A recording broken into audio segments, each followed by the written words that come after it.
Roberts is lamenting the fact that I put him in the cleanup spot at the end of a really long day of talking about some complicated financial issues, and now he's got to try to explain how to read a financial statement, which, for many reporters is something that they say in concept, oh, I really want to learn that. That's going to be really important. That's really going to help me. But when you get into the nitty-gritty of it, we're like, oh, God.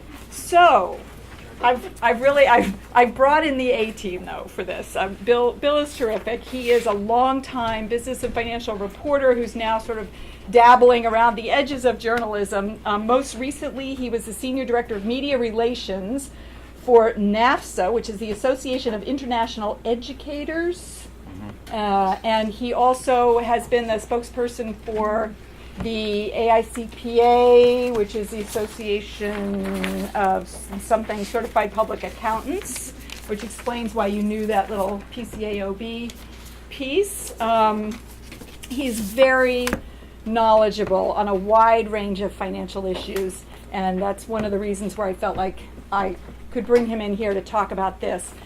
I have given him this job, how to read a financial statement, but I think that he's going to boot me a little bit and start with something that you might find a little more engaging. And we'll get to this at some point today, I'm confident. But I'm going to turn this over to Bill and leave you in his very competent hands. Thank you. Take it away. Okay, guys. I'm Bill Roberts, and Linda mentioned a couple of PR jobs that I've had, but I'm a journalist, and I was a working journalist for 25 years. I have a BA in journalism from Washington Lee University in 1983, and I was a business reporter in New York and Philly and here in DC, and I ended up at Bloomberg, where I covered Washington for 8 years, including the Bush White House. So I've been in your shoes. I know what you do, and respect and admire, and I'm really looking forward to engaging with you guys today. The first thing I want to do is a game, so I want you guys to count off by numbers to 8. 1, 2, 3, 4, 5, 6, 7, 8. Go ahead, count around and break into teams by number. I'm going to hand you some information, and then we're going to do a version of speed dating where each team interviews the next team down the line to find out what's on the crib sheet here. And then we're going to do a mini press conference. I'll be the CEO. You guys ask me questions. Okay? You want to count off? Wait, sorry, 1, 2, 3, 4, 5, 6, 7, 1, 2, 3, 4, 5, 6, 7, 8, 1, 2, 3, 4, 5, 6. Okay. All of the numbers get together. So the ones meet up. Twos, you can figure the rest out, right? Threes. You're a 1? Yes, sir. All right. That's the information that your people are going to want to interview you about. Okay. You're a 2? Okay, that's your information. You're a 3.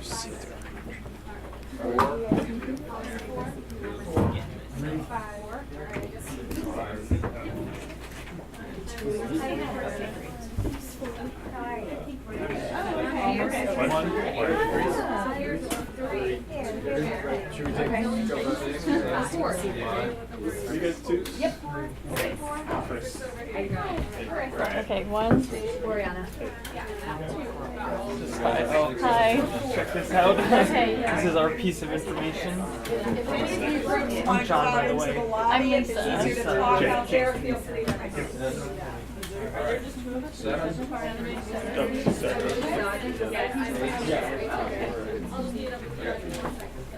Any more? 5? 5?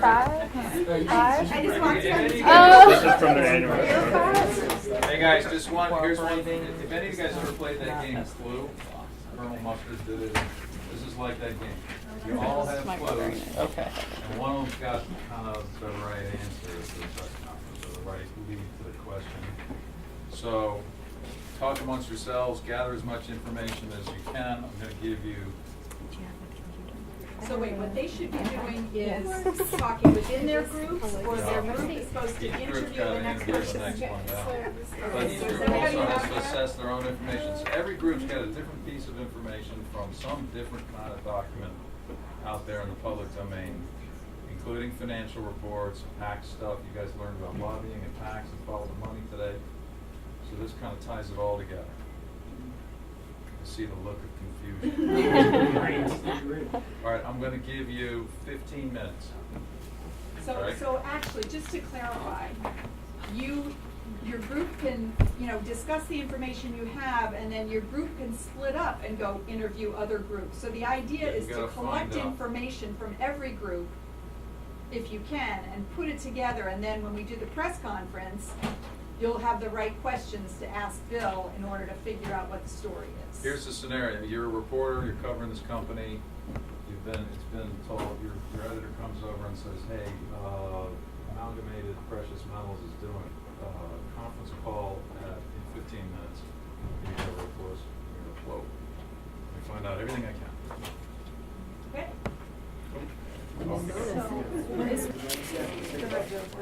We're getting in the way of them. Yes. Getting in.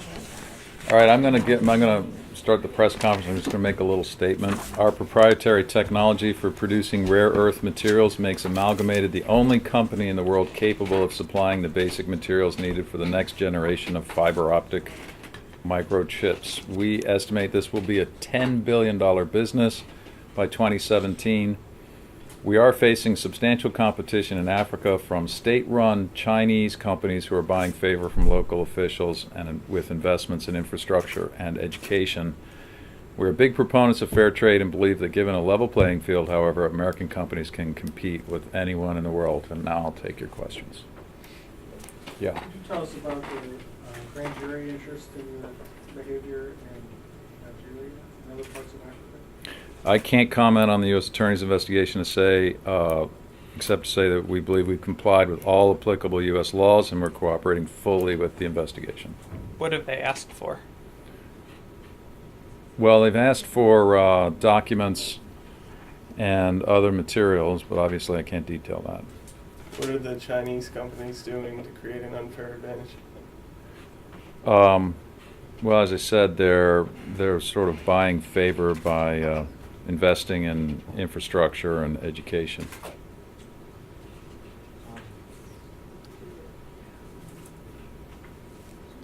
Has Michael Darchek been subpoenaed?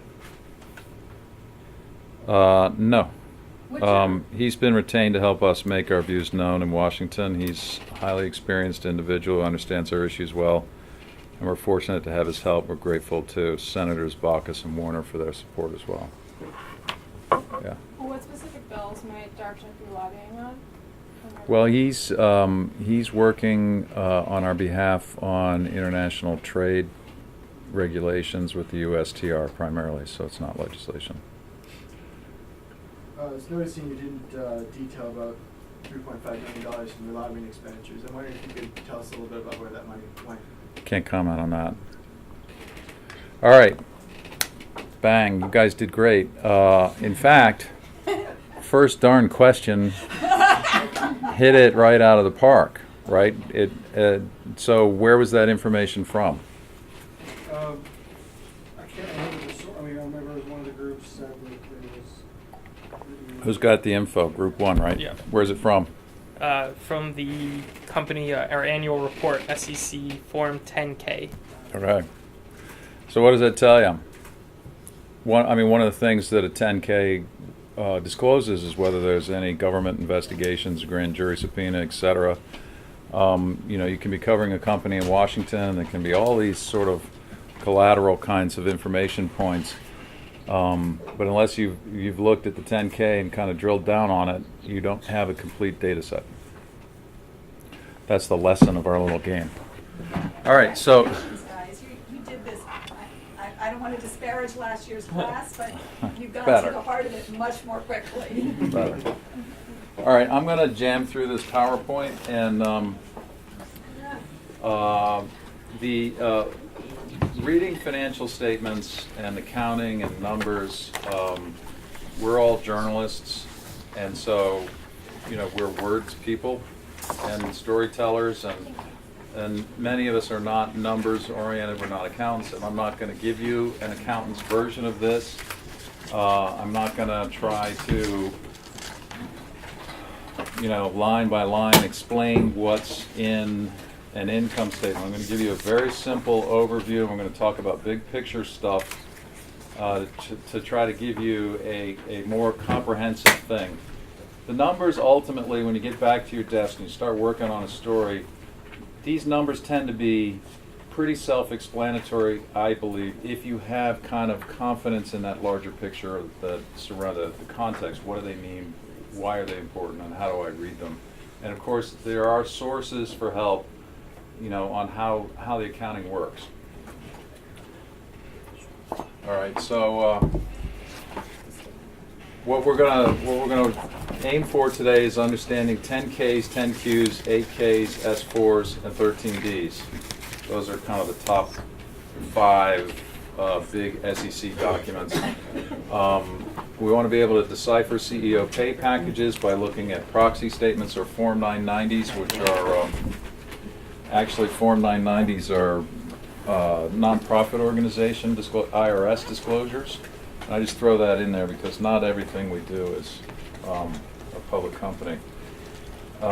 Learning about SEC filings, about company strategy, markets, risk, liabilities, how to feed ratios, key performance indicators, and analyst comment into coverage and spot enterprise, and awareness of political economy. There's basically two kinds of companies in the U.S. Public companies and private companies. Public companies are the ones that issue stock to the public through an underwriter, and then those shares are then sold on secondary exchanges like the New York Stock Exchange. Private companies do not do that, although some big ones issue public bonds or limited stock to like a pension plan, which requires them to file forms with the SEC. So check on that if you're working on a private company. I mentioned the nonprofits. All right, so here's the first type of financial statement. It's a balance sheet, and it's assets equals liabilities minus liabilities plus equity, or equity equals assets minus liabilities. It's generally lined up in an old school fashion in a T shape, so you list your assets on the left column and your liabilities on the right column, and then the little box at the bottom is the difference between the two, and that's equity. Equity is same as maximizing shareholder equity, which is the holy grail of management, right? CEOs are always trying to maximize shareholder equity. They do everything, that's all they care about is building the company. It always has to balance out. This is kind of a closed loop math here. Assets are what the company owns and what they're worth, right? Liabilities are what the company owes and whatever amount that is. What the company is actually worth is the difference between the two, and that's equity. Or capital, or that's what the company is worth on paper. Income statements, again, very simple. And when if you look through some of these financial reports, there are a lot of different lines, but this is the overriding math ultimately. Revenues minus expenses equals income or profit. Income equals revenue minus expenses. Just really simple. It gets much more complex, and there's a whole world of accounting. Generally accepted accounting principles are the rules that U.S. companies have to abide by when they report their financials to the public and to investors. They are set by a private sector standard setting body. It's not a government function. Private industry in the U.S. does it for itself. And that entity is the FASB, Financial Accounting Standards Board. It's based in Norwalk, Connecticut, and they write U.S. GAAP. There's this other thing called IASB, International Accounting Standards Board. They write international financial reporting standards that are followed by 120 countries, including the entire EU. And many developing countries are starting to accede to that system. They're not the same. IFRS and IASB are recognized by the SEC. So the legal authority here is the SEC. The SEC names these two entities to set accounting standards. Key thing about accounting and reading these financial statements is that accounting uses, most of the time, the accrual method versus cash. And so they use a debit and credit. But you can have a credit that's accrued or a debit that's accrued, but it's not actually cash. For example, if I make a deal with Linda to sell her 100 cars, I can book the revenue now under the accrual method, even though she hasn't paid me yet and actually hasn't even signed the document yet. I just have the expectation that she's going to do it. And so there are different levels of revenue recognition. One of the key questions you want to ask if you're writing about a public company and trying to figure out what they're really doing is how do they recognize their revenue? Revenue does not equal cash. Sales on credit, for example. This is the third key statement. You have your balance sheet, you have your income statement, and then you have this thing, which is a cash flow statement. And what it does is it provides a picture of where the real money is, where it goes, how it comes out. It's hard to follow because actually what they do is they start with net income, which is the accrual number, and then they back out all the non-cash stuff and they add the cash stuff back in, and you get a bottom line number. But you want to look at that to tell whether your company is making money or losing money. And if they're making money, they're making enough money to cover their dividend or what they're paying out to shareholders or what they might need to use in the future. How does the company use its cash? Key question you want to ask. Compare that to management strategy. So if management says we're investing in plant and equipment, and you look at their cash flow statement, you see that actually they're using their cash to, or maybe they're borrowing to do it, they're leveraging. All right, so I'm just going to take a step back now. I've given you the three sort of big financial report concepts, and we're going to talk about why is all this boring, dry financial stuff important? Why does it matter? Where does it all fit in? And there's this whole kind of economic history that I regret. It bothers me a little bit that I probably know it very well because I've lived it, and you guys are all so young. You're just going to read about it in books, but I wasn't around for the crash. But the legal framework here is, it starts with this: crash of 29, Congress holds hearings and they come up with these two acts. The Securities Act of 33 creates the SEC, and the Securities Exchange Act of 34 regulates stock markets, and it's under that act that most of the regulations in CFR, Code of Federal Regulations, Title 17. This is your keystone landmark legal authority for why these documents have to be issued to the public. It's what companies who issue shares have to comply with. 1980s S&L crisis, there were thousands and thousands and thousands of small banks all across the country that failed. Couple names: Jim Wright was Speaker of the House, got booted out in an ethics scandal. Keating 5 barely survived. The only one who's still in the Senate is John McCain. Led to FIREA, Financial Institutions Reform, Recovery, and Enforcement Act of 1989, which did this key thing. It banned something called goodwill from bank capital, which in turn triggered a wave of federal takeovers, which the bill also funded. And they funded that, interestingly, with 40-year bonds because it was such a big number in those days. And it was followed with kind of an echo effect because there was so much bank capital that was taken out of the system.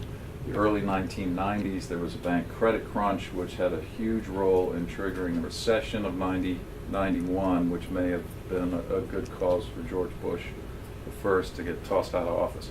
All right, so what am I talking about with goodwill? Anybody know what goodwill is? Well, I just know about the opposite when you have to write down goodwill, like Right. Tom Warner. Totally intangible asset.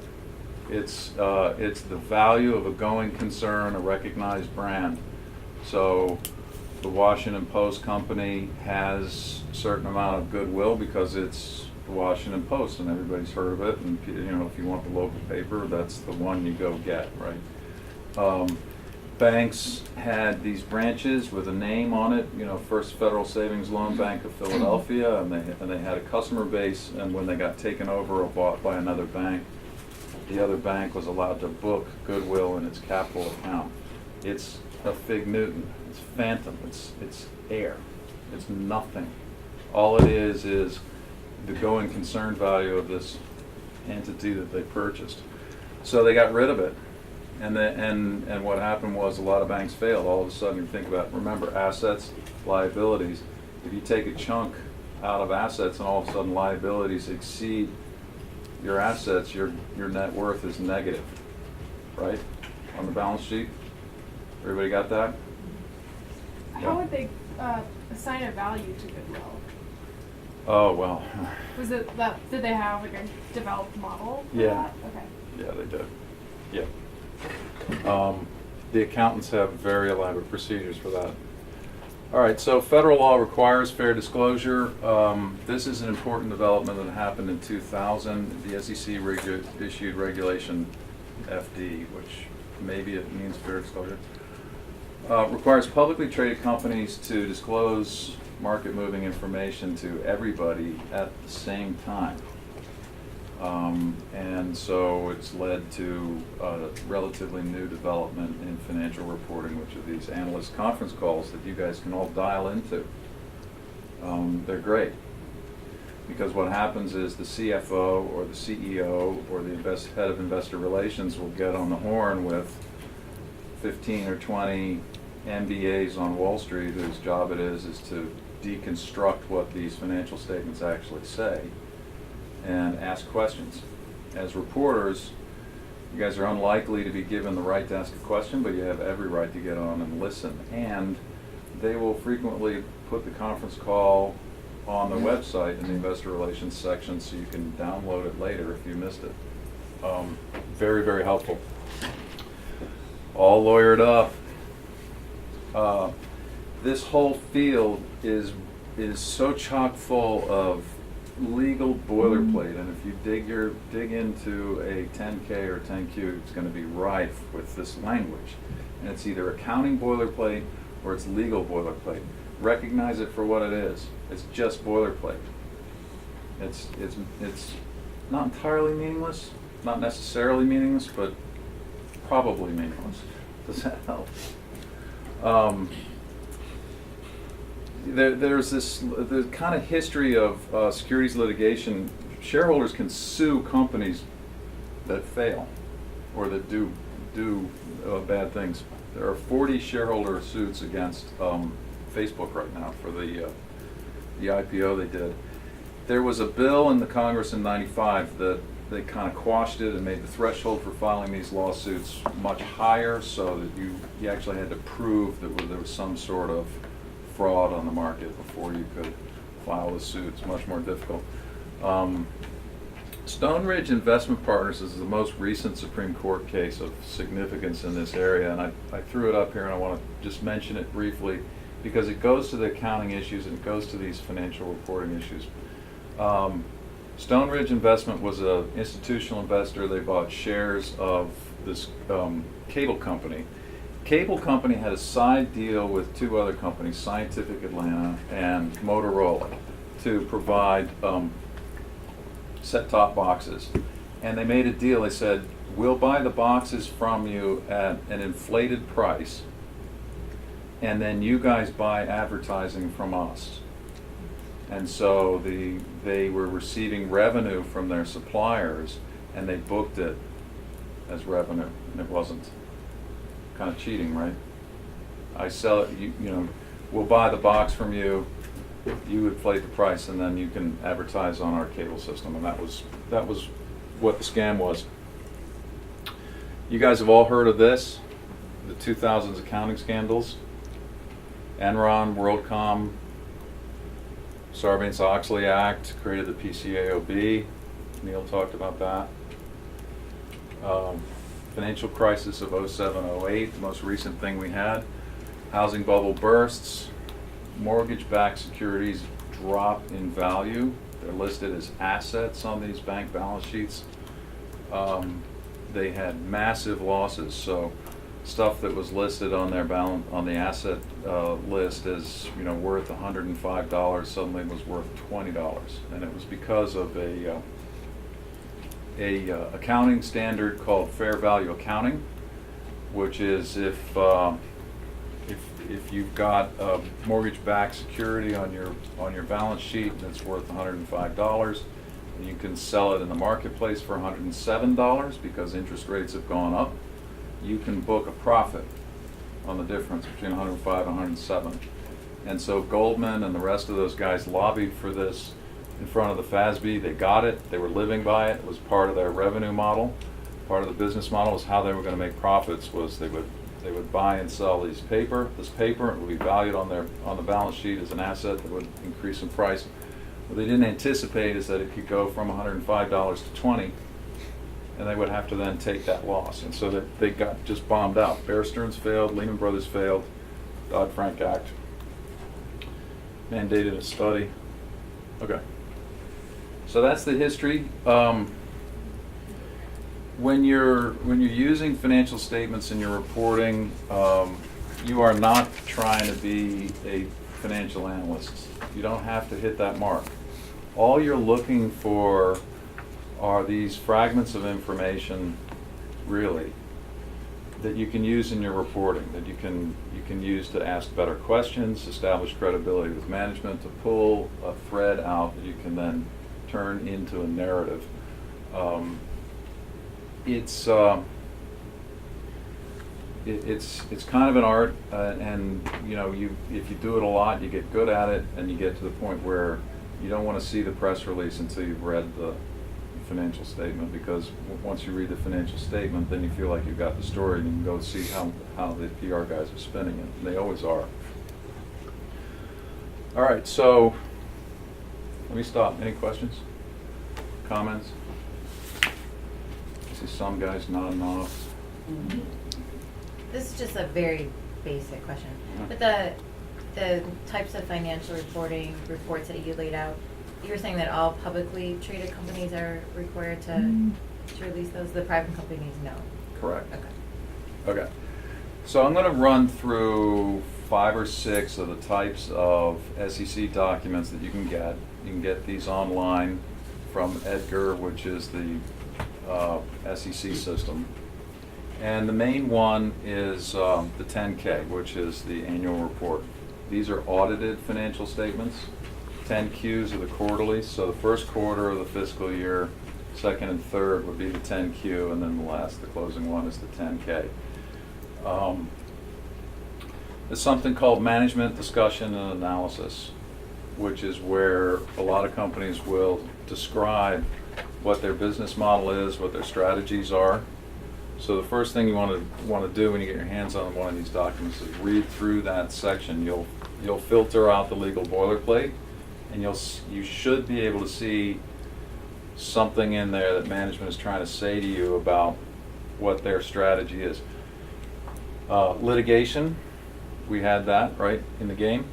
Certain transactions, related party transactions, if they have sold a subsidiary or bought another division or done some kind of something to create extraordinary income that shows up on the income or otherwise manage their earnings, it'll show up in there.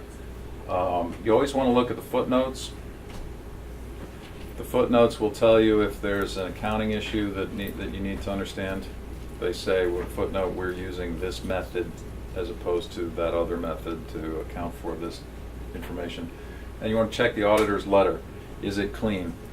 The auditor's letter will say something like, we, in our opinion, having conducted an audit, believe management has fairly presented its financial picture according to GAAP. That's a clean letter. If it says, we, in our opinion, believe management has fairly blah, blah, blah, except that this piece of it, we didn't get along with them on it, that's a story, that's huge. Very rarely happens. It does happen sometimes. more often than not, actually, the company will fire the auditor before the auditor gives them something that's not a clean letter. So, but you should look.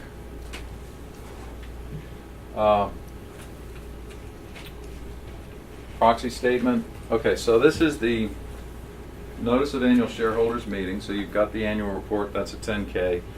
Every public company has to have a public shareholder meeting. These are held in big hotel conference rooms around the country. Management gets up, does a dog and pony show.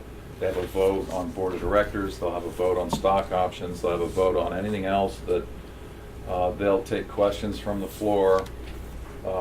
Usually reporters are welcomed and you can go to these things. The proxy is, I give you my proxy, which is my voice or my vote. So they send it out to shareholders. It's a public document, but it's what they send to shareholders, and they're asking the shareholder to fill out a form, give us your proxy, and send it back, and then therefore we have your vote in our hip pocket. Key thing you can learn from it is how much the CEO and senior management are made, and of course, if there are any new board members coming on or going off. Board members can sometimes be good sources, especially if they've left. They aren't still. There are fiduciary responsibilities and confidentiality agreements that they have, so it's tough to break through that, but you can. 8K reported material event. This is a very common document. It's much more common today than it was 10 years ago. If something big happens in the company's life, they have to report it publicly, and they got to report it publicly to everybody. So it's got to be filed quickly. I think 14 or 15 days after the event. Mergers, acquisitions, sale of assets, big lawsuit, regulatory penalty. By definition, this is news. The fact that they had to file the 8K means it's sufficiently material. That's a legal word. Material meaning big within the scheme of the company. And you will often see that there's a press release explaining whatever the 8K touches. Sometimes there's not, yeah. Isn't it what caused the controversy over Steve Jobs' illness, whether he was obligated to disclose Right. that to shareholders? Yes. So you want to look at how the company's talking about the 8K as well as look at what the 8K tells you. Generally, if a company you're following files one of these or you see one, it's important enough. Some big companies file 8Ks every third day, and it becomes kind of routine. They're like, why? I don't know why they filed an 8K on that, but okay, whatever. All right, this is a really big one, the S1, the prospectus. This is a sales document, but it's also a financial report, and it can be very, very thick, and will have exhibits and stuff. But it's the registration statement that a company that wants to go public must file with the SEC in order to sell stock. And so it's either an initial public offering or they're selling additional shares if they're already an established company, and that's called going public. These things are great, and in fact, if you're covering a company that went public a few years ago or even 20 years ago, it's not a bad idea to go back and read the old prospectus, because it'll tell you an awful lot about what their business model is, what their plans and hopes are for the company, and what they're going to try to do.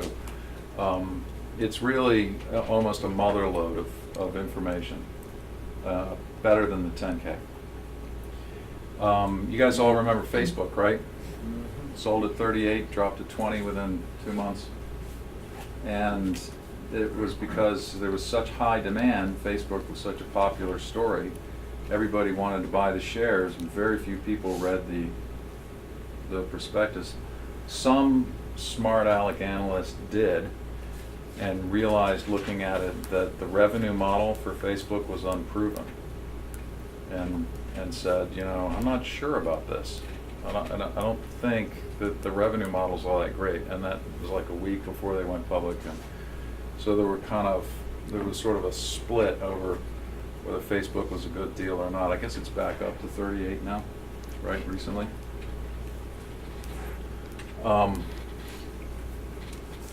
Here's another key piece of it. There are several different kinds of forms here, but if you're looking at a company, you want to know who owns the stock. Many times, large chunks of the shares are held by institutional investors. If they own up to 5%, they have to file a form with the SEC. 5% is a lot of any big public company, and certainly it's rare that you see somebody owns 5% unless they're a controlling shareholder somehow, or they're an activist shareholder like Carl Icahn can get in and accumulate up to 5%. They're kind of like leopards when they do this. They sort of gradually buy it and then they leap out of the bushes all at once. We got you, and then they start lobbying the board of directors for management change and strategy change and spin off that so we can maximize shareholder value. A lot of times it's just a bald-faced cash grab. They just want to squeeze the company and get the cash out of it. But Form 144 is issued when somebody on the inside sells shares. So you want to look for those. If the inside, mainly you want to look at the trend on those.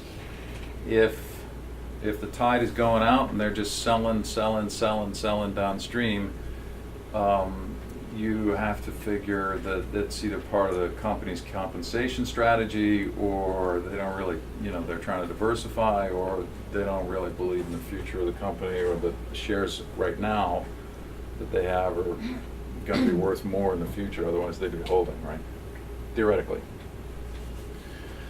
All right, this is, again, it's more math, and I'll apologize for it. I just sort of run through it quickly, but you all know who Warren Buffett is, the greatest value investor to ever live.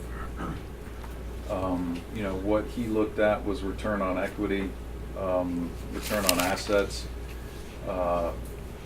Is the stock expensive or cheap? And the math there is the book value versus price. So you'll hear people talk about shares trading at X times book. I don't know, what Amazon shares trade at, but the company doesn't make money. So whatever they're trading at is probably a multiple of book value, which again is that equity piece in the balance sheet. Assets minus liabilities equals equity. Equity divided by the number of shares outstanding is book value per share. And if the book value is $10, but they're selling on the stock exchange for 20, you have a ratio of 2 to 1. A lot of these companies, especially these high growth tech companies, will be trading at 20 to 1, 15 to 1, 25 to 1. And you want to stack that number up against the rest of the industry. If your company is trading at 25 to 1 and everybody else is trading at 15 to 1, the market is now telling you something about what it thinks about that company's prospects. So compare it to industry benchmarks. I got Lehman and Repo 105 here. I'm not sure why. Oh yeah, how to use Wall Street research. Lehman Brothers failed and had this accounting technique called Repo 105, which goes to leverage ratio. Lehman's leverage ratio in 2007, right before it failed, was 36 to 1. That is, its debt that it owed, or its assets that it had, were 36 times its equity. Okay, you got me there? Assets are 36 times much bigger than capital. If the value of assets shrink by just a very small percentage, what happens on the balance sheet to capital? Wiped out, right? So now if you get your capital wiped out by a shrinkage over here, you have a liquidity problem, and the street won't exchange credit to you. You can't deal, and wind goes out of your sails, you're out of business. And that's what happened on Lehman. Repo 105 was what they got criticized for by the Valukas report, which is a bankruptcy examiner's report. It's mentioned in the New York Times today in that story. It's again, this is an accounting gimmick. repurchase agreements. I can sell you an IOU for $100 and agree to buy it back from you at $102 next week, right? So if under accounting, if I do that, it's a repurchase agreement, and I have to report that as a liability. Okay, I've given you my asset, but I now have a liability to you. There was, and I believe they're looking very closely at this now, a standard which said, if you sell something to you and they pay you 105% of its value, that's probably a sale. Nobody's going to pay you $100 or $105 for something worth $100 that you're going to buy back from them next week at $100. It just doesn't work like that. So what Lehman did was they took all these assets that were like gold-plated, treasury bonds, stuff that was not gonna go under, and they had all this stuff on their balance sheet, and they sold it to other investment banks, but they did it at a higher price. They did it 105 cents on the dollar, and therefore they were allowed to treat it as a sale, not a repurchase. So they reported it as a non-entity on their balance sheet. They got the asset and the liability off. Boom. So now the whole thing is smaller and the leverage ratio comes down. Correcting myself, they didn't get the liability off, they still have to report the liability. But the asset's gone. So they're able to shrink the balance sheet. And what happens is, quarterly report comes around, let's shrink our balance sheet this week, we'll sell off $100 billion of this stuff, yeah, we're gonna buy it back later. Bang, take the snapshot and tell shareholders we reduced our leverage ratio from 36 to 27. That's what they were doing at the end. How to use Wall Street research? Any questions on the Lehman thing? So they were reducing their asset ratio to make themselves appear Less leveraged. Yeah. They were in a desperate race to reduce leverage. All of Wall Street was. Because what was happening, asset values were collapsing, which was squeezing capital at a very dramatic, because of that. The bigger your leverage ratio, the more impact on capital any movement in asset value was having. So remember, fair value accounting, subprime crisis, all this collateralized debt that they got on their books is just plummeting because people don't want to buy it. Gotcha. So they're trying to say, look, we've got plenty of capital for the amount of assets that we. Pretty much, right. And that's leverage ratio. So every industry has some ratio that's important to them. Well, investment banks, it's leverage ratio, but airlines, it could be price yield per seat sold.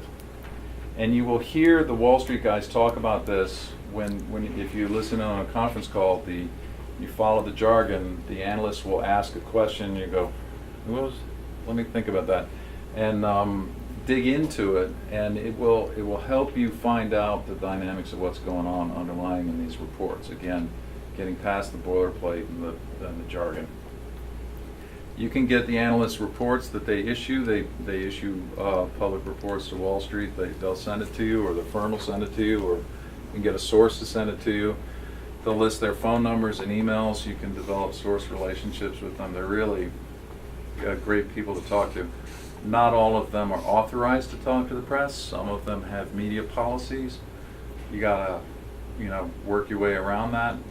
Sometimes you can't, But if you, there are analysts who are kind of star analysts who like to be quoted, and it's important for them to be quoted, and you can develop the same thing with institutional investors, pension funds, money managers. Some of them will hold very large positions in stock. Just a quick question on that. Yeah. On the CEO earning calls, Mm-hmm. is that listed on their website? Like where would you find Yeah. out about the Yeah. call? They'll announce it, and in fact, Is that a press release? there are a lot of different sort of Wall Street oriented websites that will list a calendar of the calls today that collect the information, so you can check that too. You can see what calls are coming up. Analysts are also good for helping you with one of the key problems in all of this, which is that a lot of these big companies, the results are consolidated, so you don't know how much of Ford's stuff is from selling cars or, you know, selling technology into the car. And I think I'm running out of time, but let me just end with this, which is, just because it's in the report doesn't mean it's true. Ask yourself, you know, what's real, where's the error in this thing, and don't be afraid to use a spreadsheet. You know, you can plug numbers into an Excel spreadsheet, and it's actually very, very useful to do it. You can track, you know, 5-10 years worth of numbers yourself, and that tells you a lot about, you know, what's really happening with a company. It's actually, if you're really going to do this work, it's essential to do that. Do you know of any organizations that sort of do that independently, like any like watchdog groups or anything like that, where it would be a little bit easier to find? Do what? As a reporting tool, and for large companies that sort of amalgamate that financial information, like put it all in one place, or do you have to do that independently every time you look at a company? Yeah, I mean, there are different services that break stuff out, you know, and the companies do it themselves for themselves and their audiences. But it does help to be able to do it yourself. I mean, it's you know, when I worked at Bloomberg, we had 4 flat screens on our desks, and we could call up an incredible amount of data on any company. But basically, Bloomberg was providing that spreadsheet service for, you know, me, the user. So you got to, you know, there aren't, that I know of, you know, really shortcuts around that. Somebody's got to line up the data and provide that trend line, and that's where the real story lies. Is, you know, has this company grown? Is it mature? Is it facing a business model challenge? What's going on? Questions? Yeah. Just looking at the balance sheet for the Amazon Mhm. you gave us, just sort of talking about what you see in the tea leaves here. What is this report telling you? Because it looks like from their end of the year to their second quarter report, they dropped a lot in revenue. Or, I'm sorry, dropped a lot in cash equivalents. Yeah. Yeah, I noticed that. And I don't know what's going on there, except that I surmise, and a legitimate question would be, where did all that cash go? That they invested it in something. They did something with it. But I don't know what it is. Probably in the management discussion, or I put this out on the table just so you guys could kind of see what, and these are printed out off the online version of Edgar, which is the SEC warehouse of all these reports. Just kind of see what a balance sheet looks like, or an income statement, or a cash flow statement. Where can we go for looking after a company that has operations in both the U.S. and Canada? So if it's a holding company, they may break their business lines down by international versus domestic. If it's a Canadian company, maybe Canada is the domestic and the U.S. is international. Or they might break it down by North America. But you get into the consolidated thing, and you just have to see how they report it. Companies have a lot of latitude to slice and dice the numbers in an annual report in a way that makes economic sense. And you'll sometimes see that, and Amazon does this, they'll say, this is how we present it to our CEO. This is how our senior management team analyzes the data, so it feeds up. We're giving you the same kind of reporting that we use internally.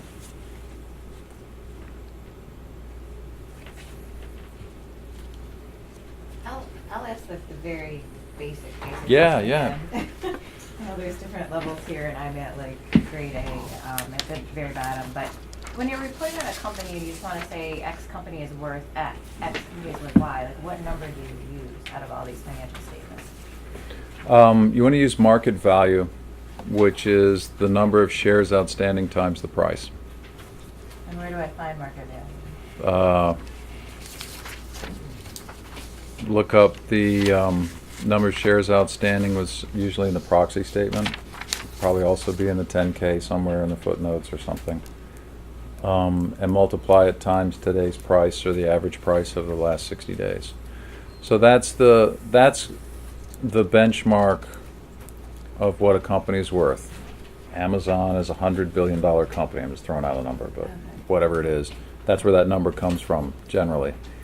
The other one is book value, which we talked about, which is you look at the balance sheet, take assets, subtract liability, and it's all right there. They have net worth or equity or shareholder equity, and you take that number, $26 billion, and you divide it by however 100 million shares out, and that'll tell you, per share. But that's also what the company's worth. Book. So there's market value and there's book value. And they're two different kinds of numbers. Book value is usually lower. If it's not, then that tells you something else about what the market says about the company, right? What else?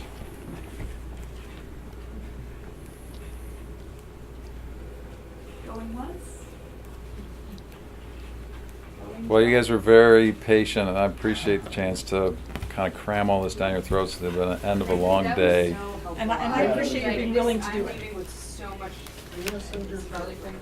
Yeah, you guys can, I'm sure, print it out or whatever, Well, and or we can we- email it to you. And We'll put it on the website. Linda has my contact info. It's up there. Feel free to call or email. I'm happy to consult for free. Thank you, Bill. Thank you very much. This was just awesome. Thank you. Well, and thank all of you guys. Congratulations, you made it through your first day. Group 2, I'll be sending you an email, but you're okay for next month? Group 1, sorry. Yeah. Everybody in Group 2 just had a heart attack. Wait, she said I didn't have to go. Any other questions about today? We'll be contacting you about next month, so don't ask me about that yet. But anything else about today or about the program or housekeeping, anything before we leave? Okay. well Everything then. about everything that happened today will be on the website by Wednesday or Thursday. Give me a day to collate all the stuff and put it up. Okay. Thank you. Thank you. Awesome. Thank you all. We'll see you next month. Oh,